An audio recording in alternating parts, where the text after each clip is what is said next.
साथियों, आज हम उत्तर प्रदेश लोक सेवा आयोग द्वारा आयोजित सम्मिलित राज्य कृषि सेवा परीक्षा 2021 के पूरे पेपर का कंप्लीट एनालिसिस करने वाले हैं। यह वीडियो मैं 2 पार्ट में बनाऊंगा। पहला पार्ट जो होगा वो 60 प्रश्नों का होगा, पहले 60 प्रश्नों का, और दूसरा पार्ट जो होगा वो बाद के 60 प्रश्नों का होगा। तो इसमें हम हर एक क्वेश्चन के हर एक ऑप्शन को एनालाइज कर देखेंगे कि कौन सा ऑप्शन ज़्यादा सूटेबल है। पेपर काफ़ी कंसेप्चुअल था, काफ़ी दोस्तों ने बताया। तो अभी देखते हैं कि पेपर में क्या क्या ऑप्शन इसके सही हैं और किस किस के सही हैं, देखते हैं। तो पहला क्वेश्चन जो है, milk fever disease in cause and buffaloes. सब जानते हैं कैल्शियम की कमी से ही आपका दुग्ध ज्वर गाय और भैंसों में होता है।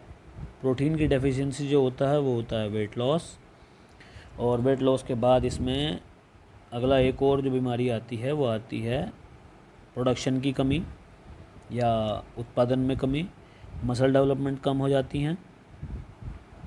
ठीक है, कैल्शियम की कमी से हमारी फ्रेजाइल बोन्स भी हो जाती हैं, मतलब हड्डियां जो हैं वो कमज़ोर हो जाती हैं, और ऑस्टियोप्रोसिस भी हो जाता है। विटामिन्स की कमी से लॉस इन प्रोडक्शन, तो वो मेन इसका कारण होते हैं। तो इसका आंसर हो जाएगा ऑप्शन नंबर बी। इसके बाद question number 2, nuclear power plant Bharat में पहला जो है वो कहाँ स्थापित किया गया था। इसका उत्तर है तारापुर। जो तारापुर न्यूक्लियर पावर प्लांट है वह भारत में महाराष्ट्र राज्य में सन 1969 को इस्टेब्लिश किया गया था। इसकी कैपेसिटी जो है वो 1400 मेगावाट इसकी कैपेसिटी है। ठीक है, कलपक्कम जो है, कलपक्कम आपका मद्रास एटॉमिक पावर स्टेशन है। ठीक है, और इसकी जो शुरुआत, इसमें 2 यूनिट हैं। पहली यूनिट 1984 में और दूसरी यूनिट 1986 में स्टार्ट की गई थी। ठीक है, रावत भाटा जो है ये राजस्थान में है, और ये जो कमीशन हुआ था 1973 को।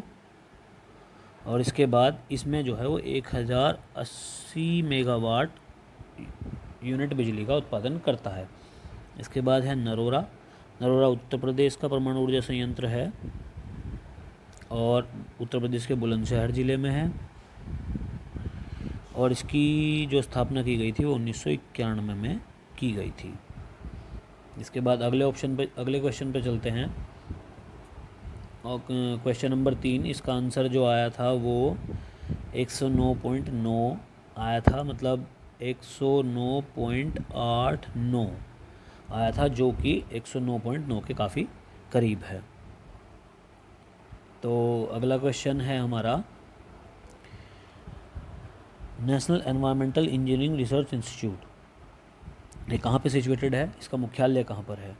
तो यह नागपुर में स्थित है। इसकी स्थापना 1958 में की गई थी, और इसके प्रेसिडेंट जो हैं वो प्राइम मिनिस्टर ऑफ इंडिया होते हैं, और ये CSIR जो है इसकी पेरेंट ऑर्गेनाइजेशन है।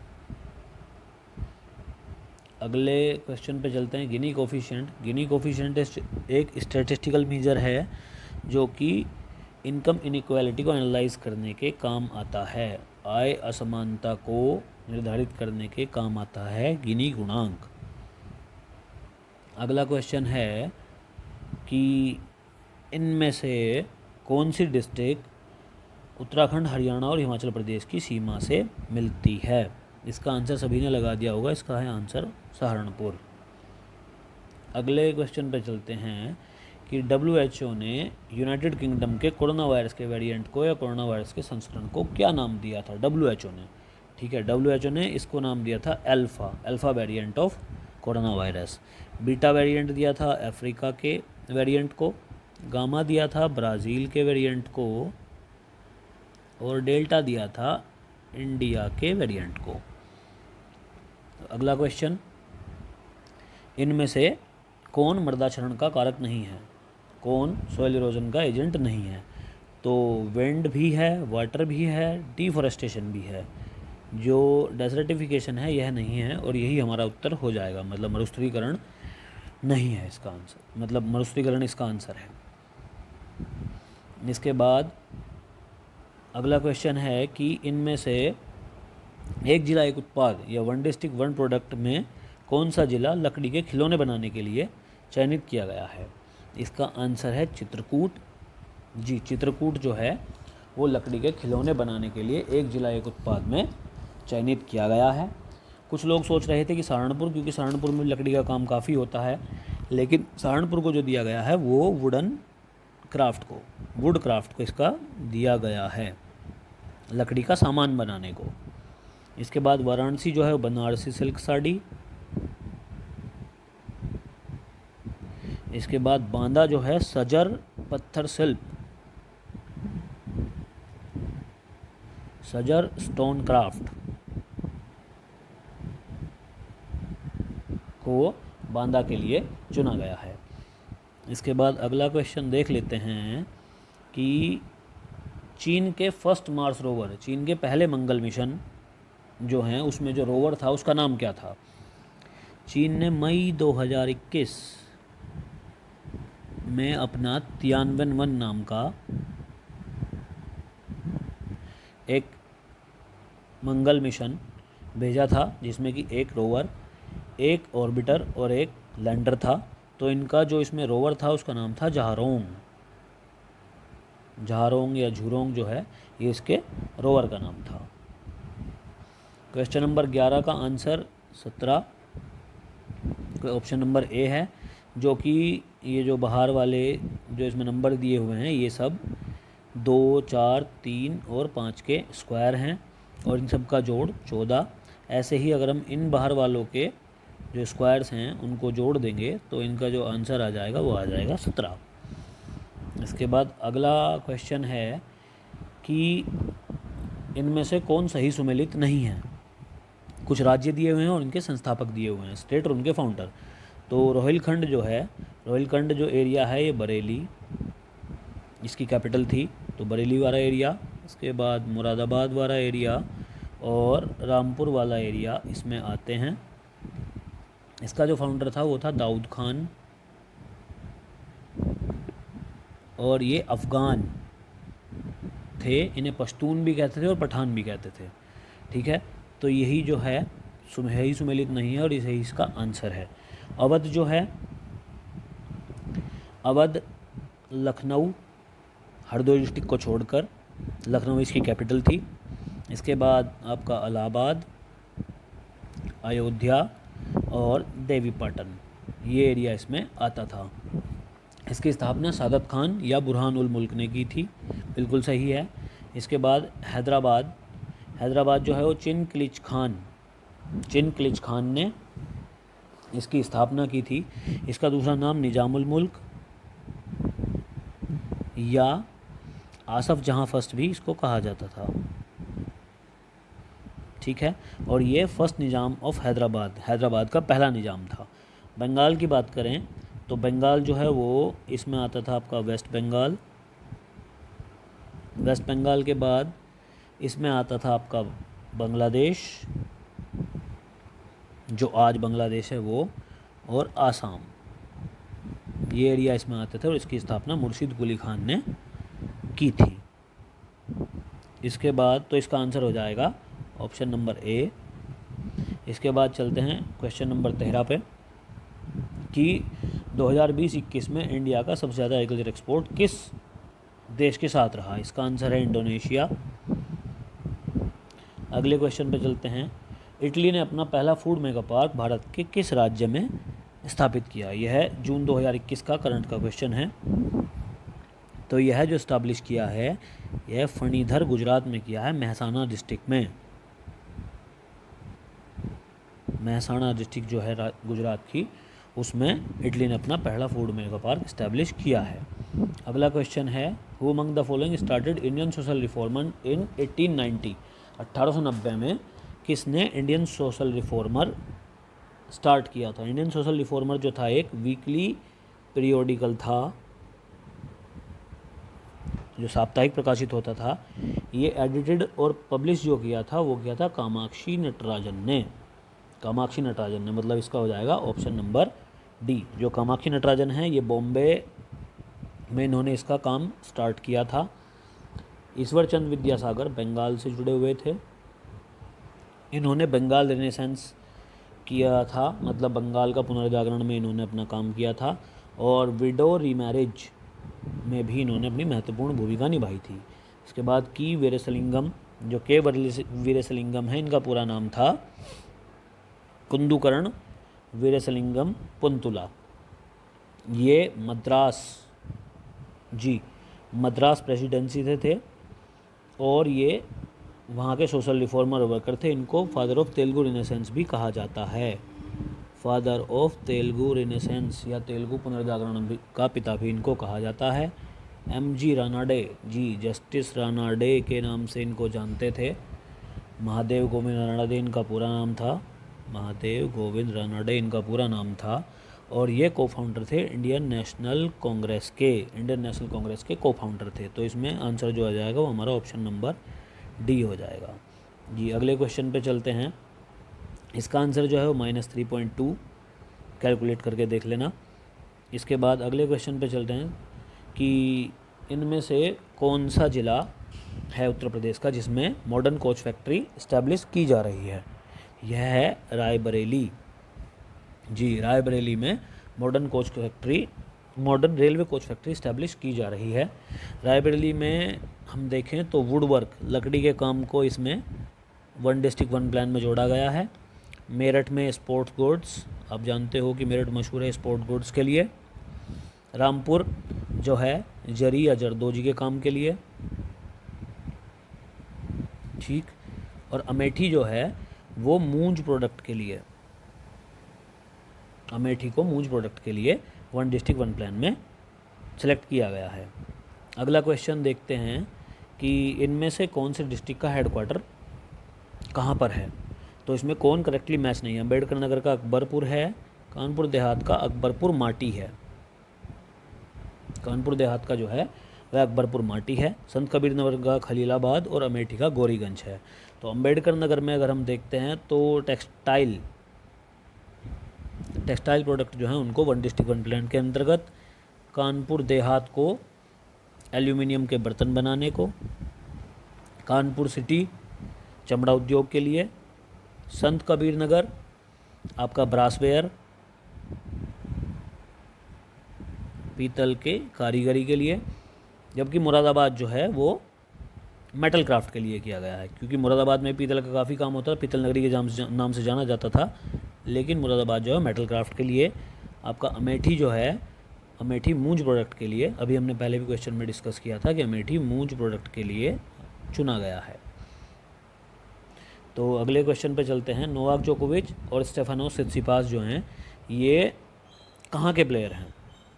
ये सर्बिया और ग्रीस के प्लेयर हैं। नोवाक जोकोविच सर्बिया के प्लेयर हैं और स्टेफानोस सित्सिपास जो हैं ये ग्रीस या ग्रीक के प्लेयर हैं, ठीक है।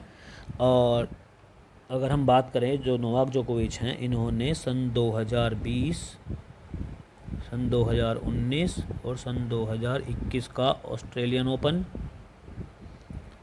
2021 का फ्रेंच ओपन और विंबलडन 2021 को इन्होंने अपने नाम किया है। अगर हम स्टेफानोस सित्सिपास की बात करें तो ये मोनाको ग्रीस के प्लेयर हैं। मोनाको ग्रीस,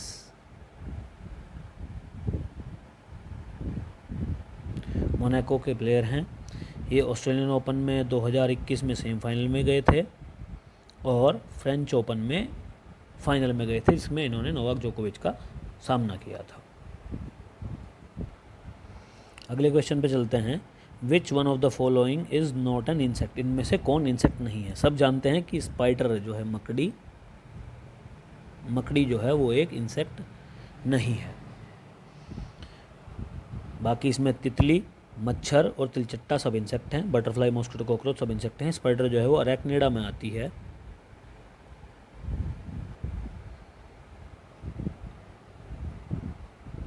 अरेक्निडा में आती है और अरेक्निडा तो इसलिए हम इसको, स्पाइडर जो है यही ऑप्शन है इसका।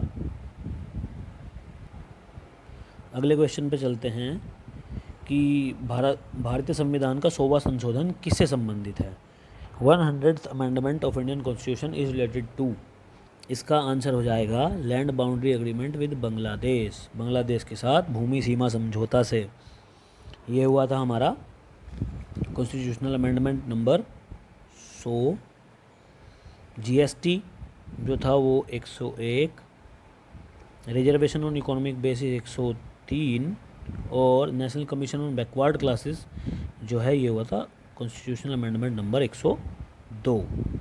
जी अगले क्वेश्चन पे चलते हैं। तो where is the national bureau of agriculturally important microorganism situated in Uttar Pradesh? Uttar Pradesh में कृषि के महत्वपूर्ण सूक्ष्म जीवों का राष्ट्रीय ब्यूरो कहाँ पर स्थित है? इसका आंसर हो जाएगा मऊ।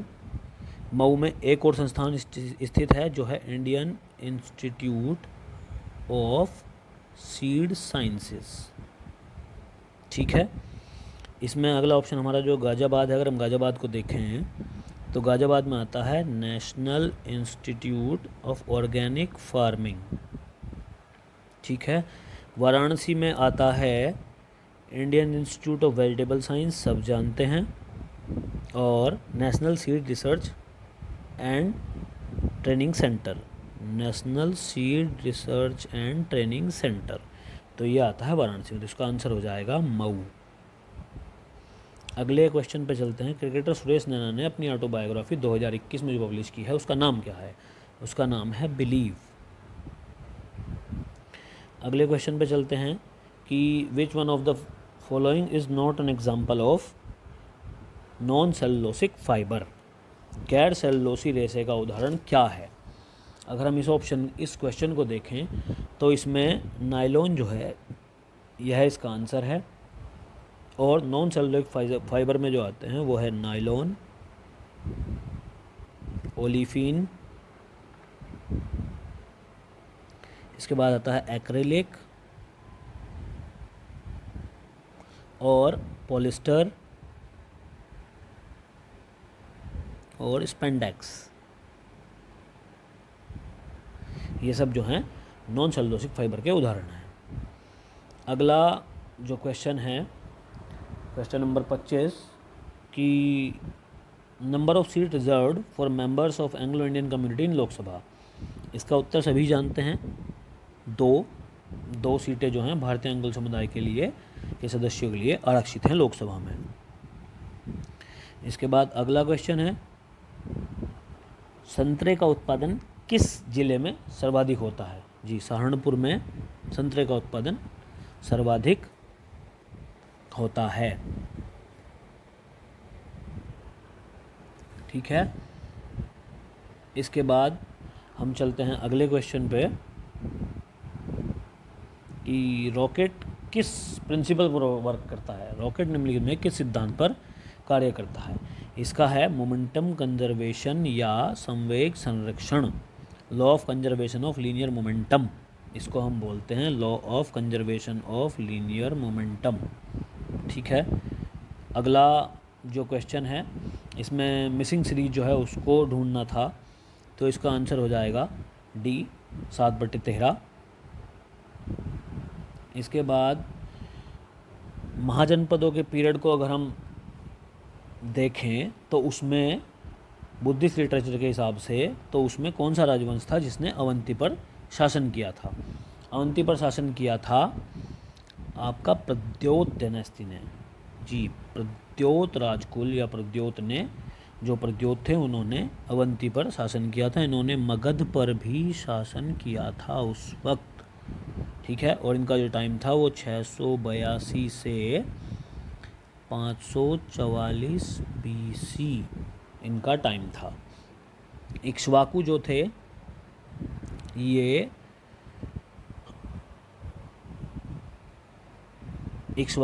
ये विजयपुरी, जी विजयपुरी पर इन्होंने शासन किया था। ये नागार्जुन कोंडा जो है आंध्र प्रदेश में पड़ता है, यह वो एरिया था। इसके बाद जो आपके हरियंक थे, हरियंक ने किया था आपका मगध पर शासन। अब इन्होंने जो मगध पर शासन किया था ये किया था 5th से 6th century BC, 6th century AD में किया था, BC में नहीं। BC में तो किया था इन्होंने प्रद्योत ने। इसके बाद जो पौरव हैं, ये पौरव किंग पोरस थे और इन्होंने नॉर्थ वेस्ट, जो इंडियन सब कॉन्टिनेंट है नॉर्थ वेस्ट, इन्होंने इस एरिया में शासन किया था। ठीक है।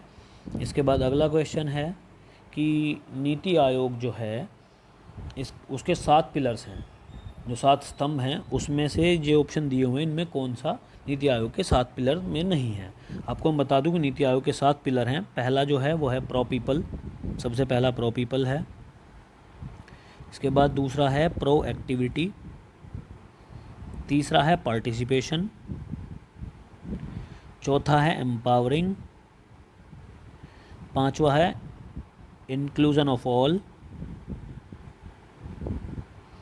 इसके बाद है इक्वालिटी, इसके बाद सातवां है ट्रांसपेरेंसी। तो इसमें जो इसका उत्तर हो जाएगा वो हो जाएगा जॉब क्रिएशन। जॉब क्रिएशन जो है रोजगार सृजन इसमें नहीं आता है। बाकी और जो है 7 पिलर्स हैं वो मैंने आपको बता दिए हैं। अगला क्वेश्चन 31 सीधा सीधा क्वेश्चन था कि एक आदमी ने अपनी जो कार है वो 10% के लॉस पर बेची है और जो 54,000 है ये उसको बेचने पर उसको 20, उसके दोस्त ने जो उसको बेची है तो उसको 20% का प्रॉफिट हुआ है। तो अगर हम 54,000 को देखें तो 54,000 हो गया हमारा 120%। तो 120% से अगर हम 100% निकाल लेंगे तो 100% आ जाएगा हमारा, मतलब 100% मतलब इसने किस में खरीदे, इसका 100% आ जाएगा 45,000। और 45,000 पहले फ्रेंड के लिए क्या है, 45,000 पहले फ्रेंड के लिए है आपका 90%। तो 90% का जब हम 100% निकाल लेंगे तो वो आ जाएगा 50,000। तो इसका आंसर हो जाएगा ऑप्शन नंबर बी। अगला है कि इनमें से कौन सी फिल्म जो है वो 67वें राष्ट्रीय फिल्म पुरस्कार 2021 में सर्वश्रेष्ठ फीचर फिल्म का पुरस्कार जीता था इसने। इसका आंसर है मरक्कड़। सीधा सीधा क्वेश्चन, सीधा सीधा आंसर। अगला क्वेश्चन 33 इनमें से कौन सी स्टेट है इंडिया की जिसमें मैक्सिमम सलाइन सोयल हैं, सर्वाधिक क्षारीय मृदा हैं। इसका आंसर है जी उत्तर प्रदेश। उत्तर प्रदेश में आपकी 71.2% पूरे भारत की सलाइन सोयल हैं। ठीक है, क्षारीय मृदा जो हैं ये उत्तर प्रदेश में सबसे ज़्यादा हैं 71.2%, और गुजरात में 35.6% सोडिक सॉइल्स हैं। क्वेश्चन नंबर 34 इसमें कमेटी हैं और ये इनके किस इकोनॉमिक एरिया से इनका संबंध था उसे देखते हैं। तो इसमें जो पहली कमेटी है वो है सुरेश तेंदुलकर कमेटी। तो इनका संबंध जो था पॉवर्टी लाइन एस्टिमेशन से था, इनका संबंध था पॉवर्टी लाइन एस्टिमेशन से। ठीक है। जो एनसी सक्सेना है इनका संबंध था BPL census in rural areas, BPL census in rural areas. इसके बाद जो अमर्त्य सेन हैं इनका था कैपेबिलिटी अप्रोच ऑन पॉवर्टी, गरीबी का क्षमता दृष्टिकोण। और उसके बाद जो एसआर हाशिम हैं इन्होंने किया था शहरी क्षेत्रों में बीपीएल गणना, BPL census in urban areas. तो इसका आंसर हो जाएगा 2341। 2341 है हमारा ऑप्शन नंबर बी। ठीक है, अगले क्वेश्चन पे चलते हैं। क्वेश्चन नंबर 35 इसको जो कैलकुलेशन किया कि तो इसका आंसर आ जाएगा 285। इसमें एक लंबी कैलकुलेशन आप कर लेना, हो जाएगा। इजी क्वेश्चन था, केवल एवरेज का क्वेश्चन था, ज़्यादा बड़ा क्वेश्चन था नहीं। तो इसका आंसर 285 है। इसके बाद जो अगला क्वेश्चन है उसका आंसर भी अगर हम मैप को देख के या फिर हम इधर डायरेक्शंस को देख के करें तो इसका आंसर साउथ वेस्ट आएगा। अगला क्वेश्चन है कि which among the following will be the shape of the pyramid of number in A parasitic food chain. Parasitic food chain में इनकी जो एक जो परजीवी खाद्य श्रृंखला होती है उसमें संख्या की पिरामिड का आकार कौन सा होता है। ठीक है, तो अगर हम इन्वर्टेड की बात करें इसमें होता है इन्वर्टेड। इन्वर्टेड मतलब उल्टा। कैसे, इसमें क्या होता है जो प्लांट्स हैं जो कि प्रोड्यूसर्स होते हैं, प्लांट जो हैं वो होते हैं प्रोड्यूसर। ठीक है, वो सबसे कम नंबर होते हैं, उनका नंबर सबसे कम होता है। उसके बाद आते हैं आपके प्राइमरी कंज्यूमर। प्राइमरी कंज्यूमर में होते हैं आपके हर्बीवोरस जो कि पौधों को खाते हैं। ठीक है, और फिर इनके बाद आते हैं आपके सेकेंडरी कंज्यूमर जो कि हैं पैरासाइट। ठीक है, तो ये तो हो गया आपका इन्वर्टेड। इसके बाद अगर हम देखें इसमें अपराइट जो है, ये जो अपराइट है अगर हम इसको देखें तो अपराइट में नंबर ऑफ़ इंडिविजुअल जो हैं वो डिक्रीज़ होते हैं लोअर से हायर लेवल पे। ठीक है, मतलब कि जो जैसे जैसे हम ऊपर बढ़ते जाएंगे वहाँ पे नंबर ऑफ़ इंडिविजुअल कम होते जाएंगे और नीचे इसमें इंडिविजुअल का नंबर ज़्यादा होगा, यहाँ पे इंडिविजुअल का नंबर कम होगा। ठीक है, तो इसका पिरामिड कुछ ऐसा बनेगा। इसके बाद चलते हैं हम अगले क्वेश्चन पे कि टोल फ्री नंबर जो किसान कॉल सेंटर के लिए एलोकेट किया गया था वो 1551। दूरदर्शन पे बार बार ऐड आते थे कि 1551 1551, तो ये जो 1800 जो है ये किसान कॉल सेंटर का नंबर है। बहुत ही सिंपल क्वेश्चन था। अगला जो क्वेश्चन है ये उत्तरोत्तर बट्टा का क्वेश्चन है, तो इसका आंसर हो जाएगा option number C, A+B minus AB/100 whole percentage. अगला क्वेश्चन नंबर 40 कि इनमें से कौन सी झील है जो दो राज्यों की साझेदारी में है। इनमें अगर ऑप्शंस देखें तो इसका आंसर आ जाएगा पुलिकट लेक। पुलिकट लेक जो है वो तमिलनाडु और आंध्र प्रदेश के बॉर्डर पर है। इसमें ज़्यादातर हिस्सा इसका तमिलनाडु में है, बाकी थोड़ा हिस्सा इसका आंध्र प्रदेश में आता है। चिल्का लेक जो है वो ओडिशा में है। इसके बाद लोनार लेक जो है ये महाराष्ट्र में है और ये क्रेटर लेक है, मतलब ये एक मीटरॉइड के द्वारा क्रिएट की गई थी। ठीक है, जो मीटरॉइड जो उल्का पिंड होते हैं वो जब आके गिरा था तो उससे जो गड्ढा बना था उससे ये लेक बनी थी, इसलिए इसको क्रेटर लेक कहते हैं। सांभर लेक जो है ये राजस्थान में है और ये लार्जेस्ट साल्ट वाटर लेक है। ठीक है जी, largest salt. Which of the following is not a part of principle of cooperation. अगर हम सहकारिता का सिद्धांत देखें तो उसमें principle of open and voluntary association होता है जी, बिल्कुल सही बात है इसकी। इसके बाद प्रिंसिपल ऑफ डेमोक्रेटिक ऑर्गेनाइजेशन भी होता है, प्रजातांत्रिक संगठन का सिद्धांत भी होता है। प्रिंसिपल ऑफ सर्विस, सेवा का सिद्धांत भी होता है। जो किसानों की सेवा समिति है ये इसका एक ऑर्गेनाइजेशन है या इसका वर्क है, ना कि इसका प्रिंसिपल है। तो ये इसका ऑप्शन नंबर सी हो जाएगा क्वेश्चन नंबर 41 का। इसके बाद क्वेश्चन नंबर 42 HNPV। सीधा क्वेश्चन है कि HNPV का जैविक नियंत्रण में किसमें प्रयोग किया जाता है जी। ग्राम पोर्ट बोरर के लिए, हेलिकोवर्पा आर्मीजेरा के लिए इसका प्रयोग किया जाता है। अगला क्वेश्चन है 43 कि नेम ऑफ इंस्टीट्यूट, और ये कहाँ पे सिचुएटेड है जी। NICPM नई दिल्ली में सिचुएटेड है। National centre for integrated pest management. इसके बाद national bureau of agricultural important resources, ये जो है आपका ये कोयम्बटूर में ना होते हुए आपका बेंगलोर कर्नाटका में है जी, ये बेंगलोर कर्नाटका में है।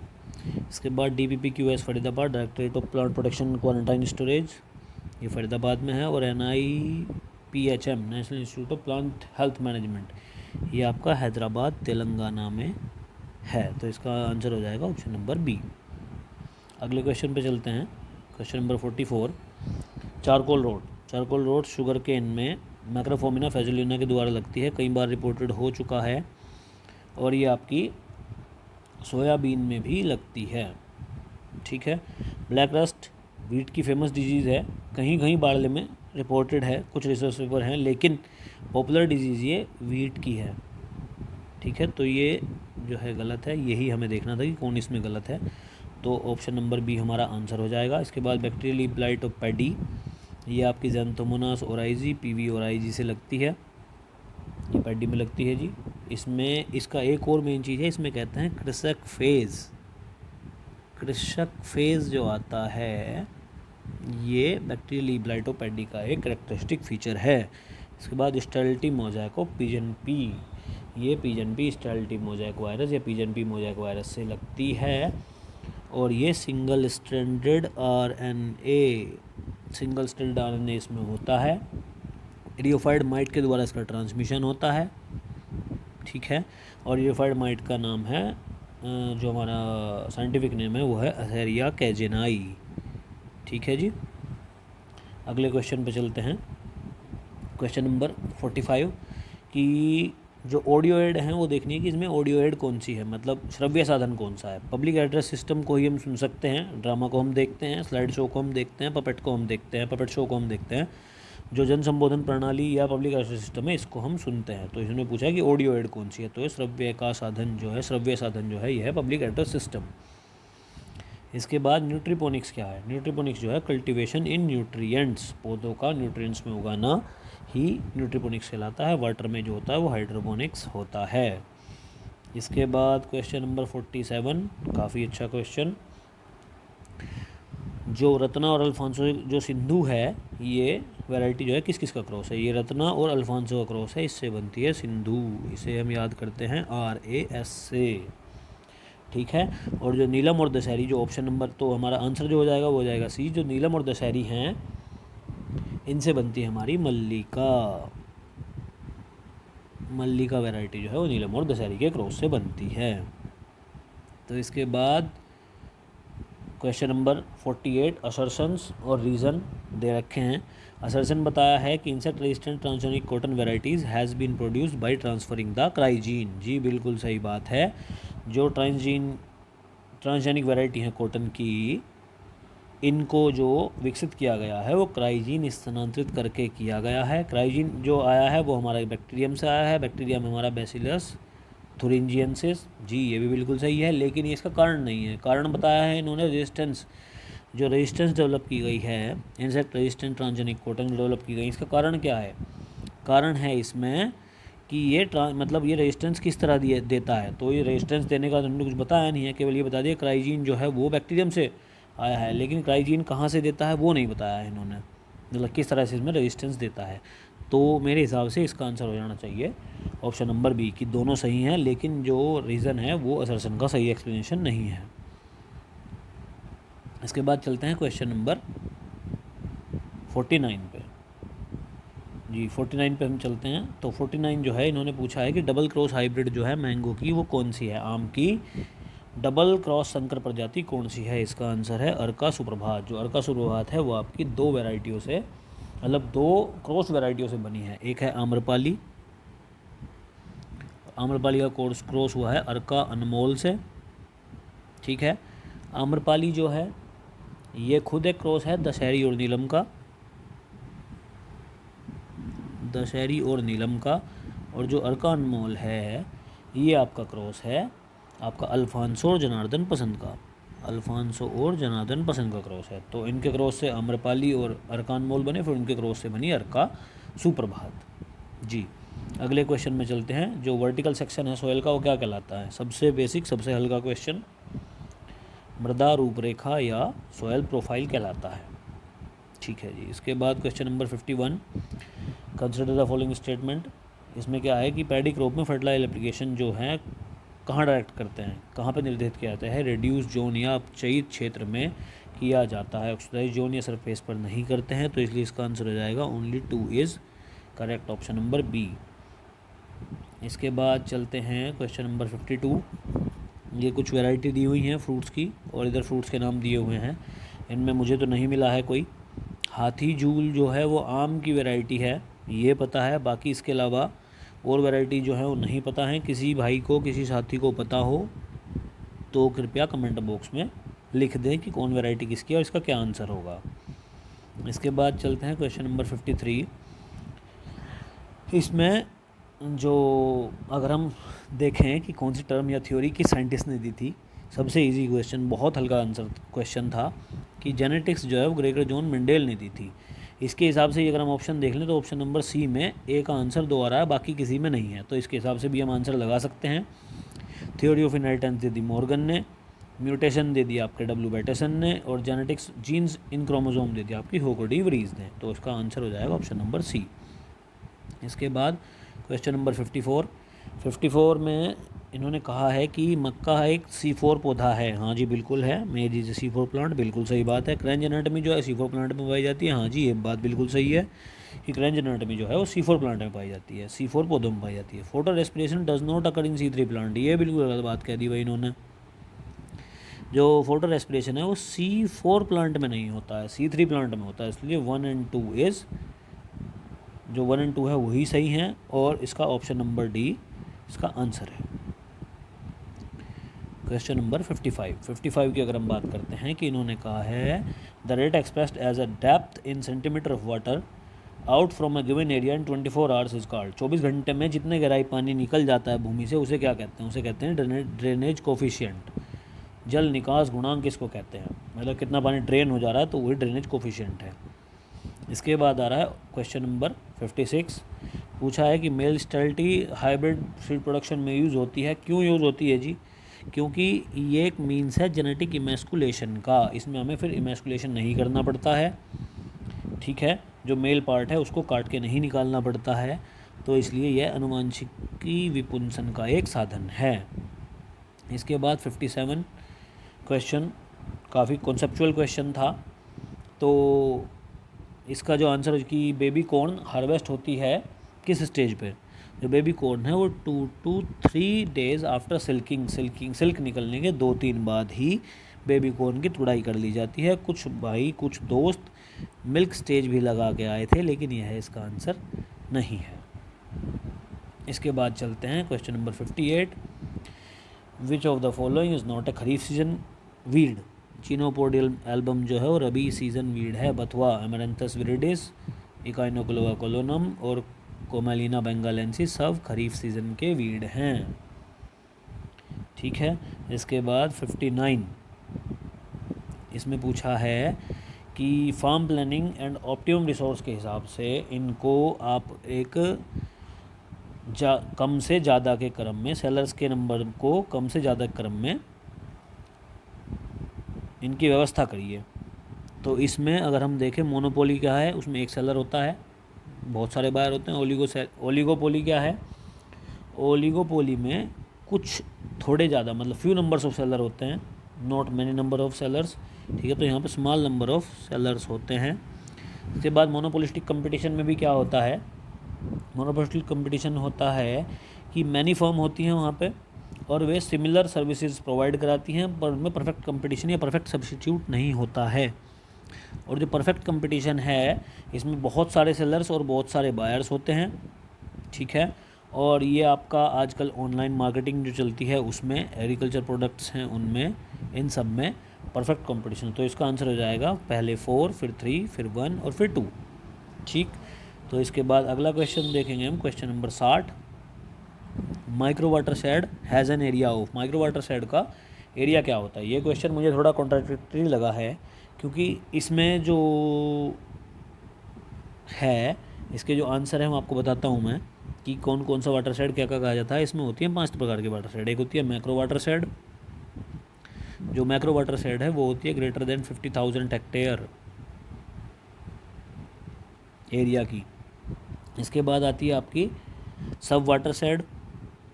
जो सब वाटर शेड है वो आती है आपकी 10,000 से 50,000 हेक्टेयर, इसमें एरिया आता है। इसके बाद आती है आपकी मिली वाटर शेड। जो मिली वाटर शेड आती है उसमें आता है आपका 1,000 हेक्टेयर से 10,000 हेक्टेयर तक। इसके बाद आती है आपकी माइक्रो वाटर शेड, जो इन्होंने पूछी है वो आती है जी आपकी 100 से 1,000 हेक्टेयर तक। इसके बाद आती है आपकी मिनी वाटर शेड जी।